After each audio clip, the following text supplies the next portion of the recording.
পরিবার ছাড়া প্রবাসীদের কষ্টের ঈদ। রাশেদ আজও ঘুম থেকে উঠল ভোরের আজানের শব্দে।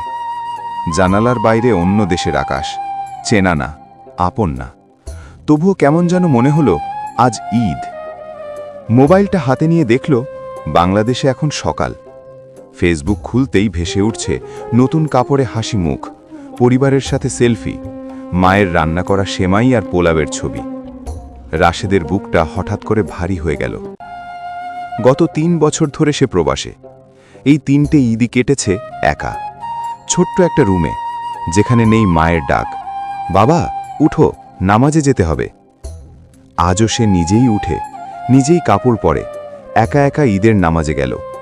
নামাজ শেষে সবাই যখন একে অপরকে জড়িয়ে ধরছে, সে শুধু দাঁড়িয়ে থাকল চুপচাপ, কারণ এখানে তাকে জড়িয়ে ধরার মতো কেউ নেই। রুমে ফিরে এসে ভিডিও কলে মাকে দেখল। মা হাসি মুখে বলছে, কিরে বাবা, ভালো আছিস তো? রাশেদ জোর করে হাসল। হ্যাঁ মা, অনেক ভালো আছি। কিন্তু মা বুঝে ফেলল। মায়েরা বুঝে ফেলে। মায়ের চোখটা একটু ভিজে উঠল, তবুও বলল, খেয়ে নিস ঠিক মতো। কল কেটে যাওয়ার পর রাশেদ চুপচাপ বসে রইল। টেবিলের ওপর রাখা শুকনো রুটি আর ডাল দেখে মনে হলো এটাই আজ তার ঈদের খাবার। হঠাৎ করে তার চোখ দিয়ে পানি গড়িয়ে পড়ল।